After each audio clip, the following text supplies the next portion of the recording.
Hello, everyone. This is Rick, and welcome to Astral Club. This is the end of the Master. Before I get started, I just want to mention if you'd like to support Astral Club on Patreon, there's no commercials. You get to email with me back and forth. We can answer questions and talk. And you get your advanced videos on Sunday.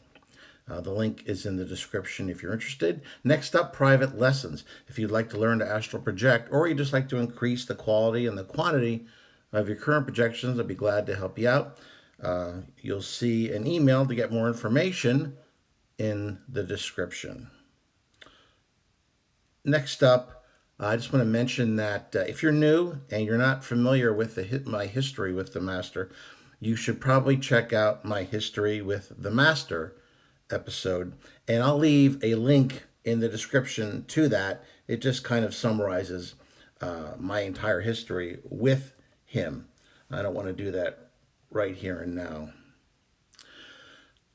I've been putting off doing this this episode. I don't usually wait this long. I have my scrawled notes here in front of me. These were done early in the morning a number of days ago, and then I just kind of left them and tried to ignore them. And now I have to decode them live with you here. So please bear with me on this. I left my body, and I realized that I had to do something that I was not looking forward to, but I knew I had to. I knew I had to accomplish. So I concentrated and I willed myself to the healing plane, where I knew the monk was getting ready to leave the healing facility on the healing plane. To say I was nervous, reluctant to go there is an understatement, but I had to. When I arrived, I saw once again a conventionalization of a hospital. It's amazing how these things are created so quickly. In this case, just from scanning my mind. Inside the room, with his belongings packed up, even with an old suitcase. I mean, they're really good with this kind of stuff. I introduced myself and I entered the room very tentatively. The monk seemed to be lost in thought, and for a minute, I didn't think that he realized that I was there. But after what seemed like an eternal moment, he looked at me and said, "I thought I made myself clear on your last visit. I don't want to see you or anyone else from Astral Guide School. I'm done." I could sense the pervasive hopelessness and depression of my old friend. He felt hollowed out, empty, vacant. It was it felt like there was a ghost of him still present, but the substance, the passion, the the cheerfulness, even though he was somewhat solemn, he always gave off a very positive energy, but now it was very muted. It's like, it's like an old memory that you can barely recall from your childhood. That's that's what he reminded me of in his current state. Um, Jeez. I said that I need your help. An old enemy of mine has come forward with information on the Master. His forces are beaten, and he's preparing to flee. I need your assistance to stop his escape so he can be punished for his crimes. Once again, I wasn't sure whether the monk was listening or he heard me. But then I suddenly felt this surge of energy coming from him. And his eyes, I swear, flared for a second before he beamed to me, "What do you need me to do?" I told him that my informant, who I call Toadman or William, is going to lure the master to the ident of an event horizon of the largest black hole in the universe. If we're successful, the immense gravitational forces of this ultramassive black hole, it has the mass greater than the entire Milky Way galaxy. It should be sufficient to trap him, due to the huge gravitational power of this monstrosity. It literally warps time like a torch does to a piece of plastic. So, if we can get the master at that event horizon, 1 second for him will be thousands of years for everyone else in the universe. He should be effectively trapped for all of eternity with no possible way out. The monk just looked at me and says, "I'll help. Just tell me the whole plan." After we were done and we had agreed on what we were going to do, I sensed the signal that I had prearranged with Toadman that would indicate that he was ready to act against the master, and that I was to home in on it and we could act together against him to get him to that black hole event horizon. So I concentrated on the ident, and the monk concentrated on following me. We appeared after unconsciousness to a very unpleasant sight. There before us stood a smirking master. The master looked at us and said, "I was wondering when you idiotic rebels would appear." To say I was in shock is an understatement. Next to the master, with a light chain around his neck, sat a dejected Toadman, like a healing dog. He looked at me with sad eyes of a beaten hound who had been subjected to enormous cruelties by their master.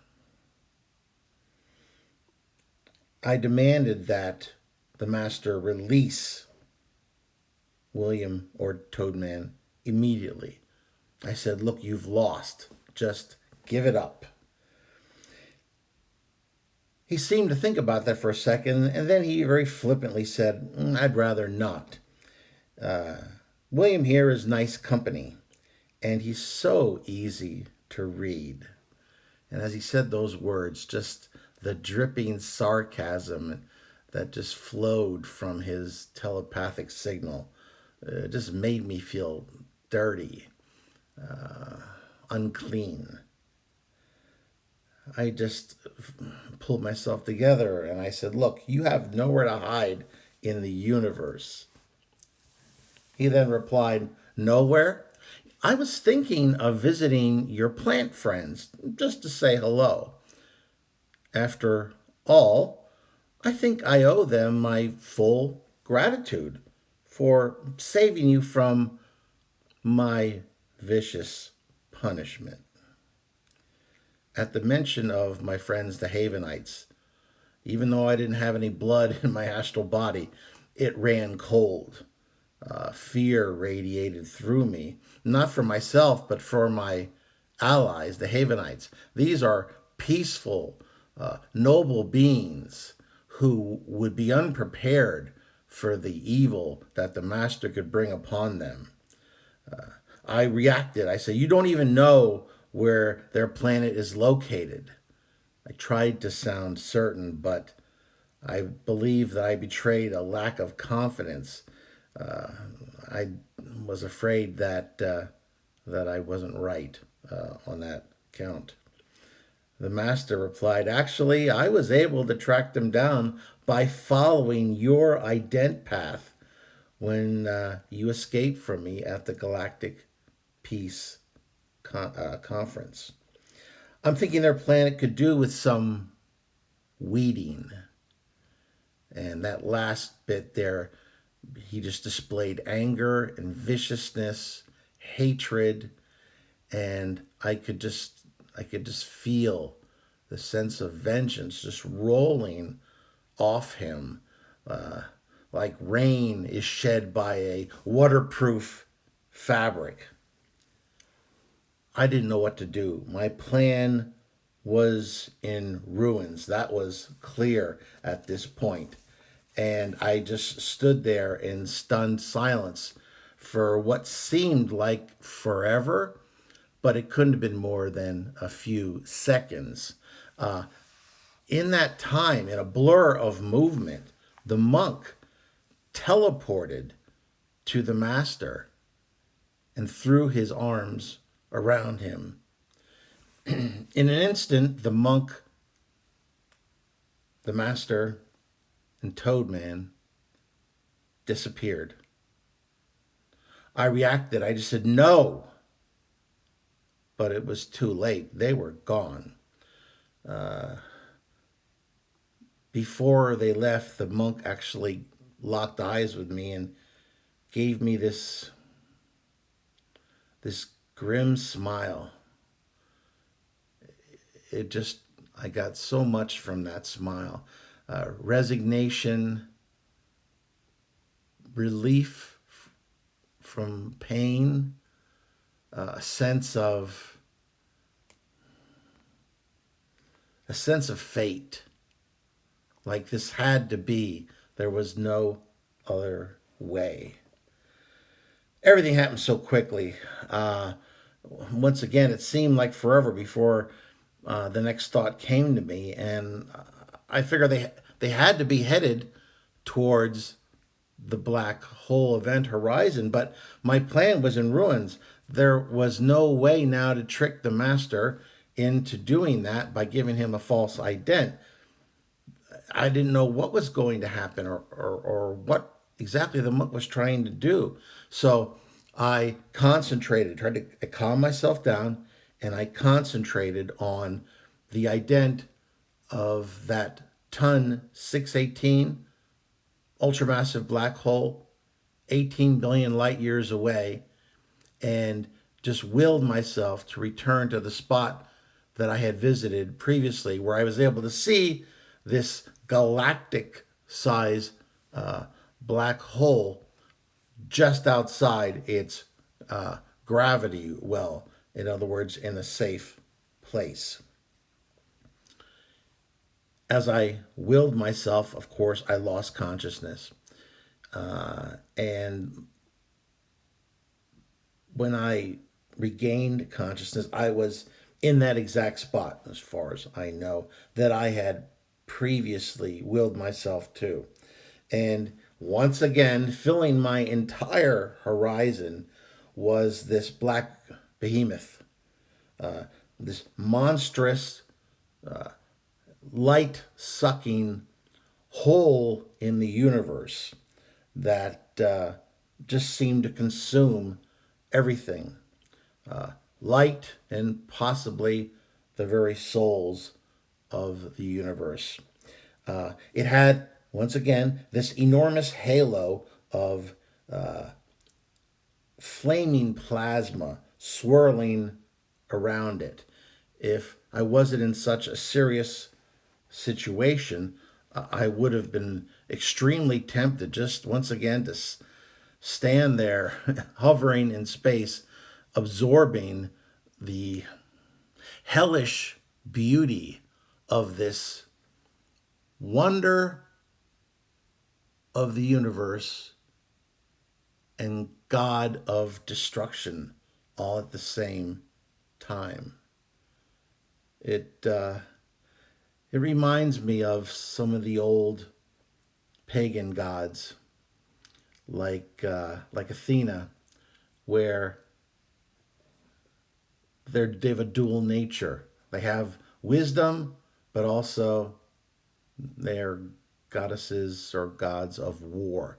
There's this weird dual or duality in their nature. And in this wondrous beast, I could sense the power of the immense power of this universe, while at the same time, I could stare into the mouth of an abyss unlike any other abyss in the entire universe. It's perhaps where reality goes to die.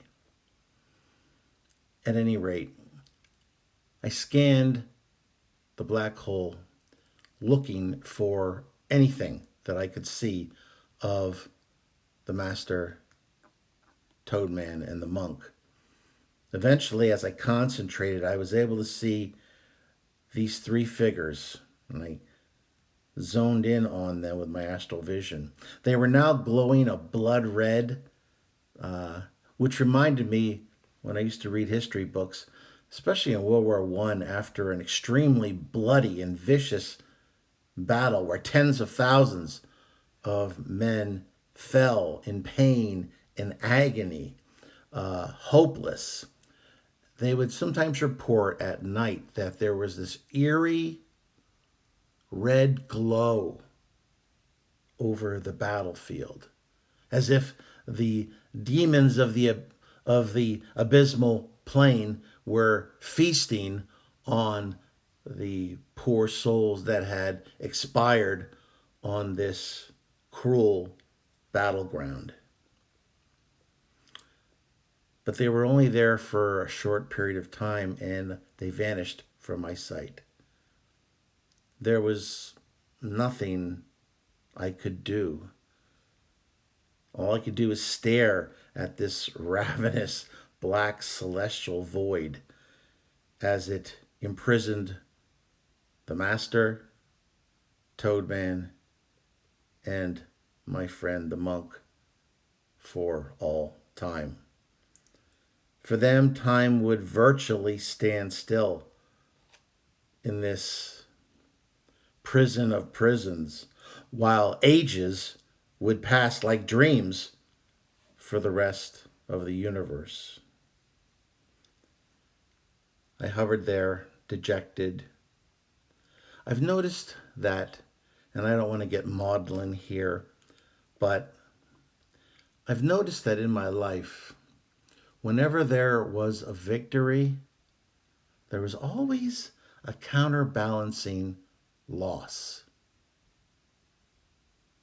On the other hand, when there was a loss, there's always been a counterbalancing win. It seems that the universe conspires to keep me at a neutral level, never sinking too low and never rising too high.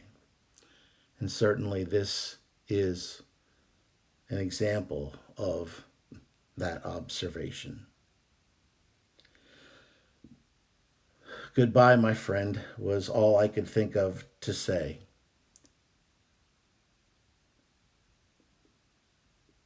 I felt the return signal approaching, and I decided to return to my body.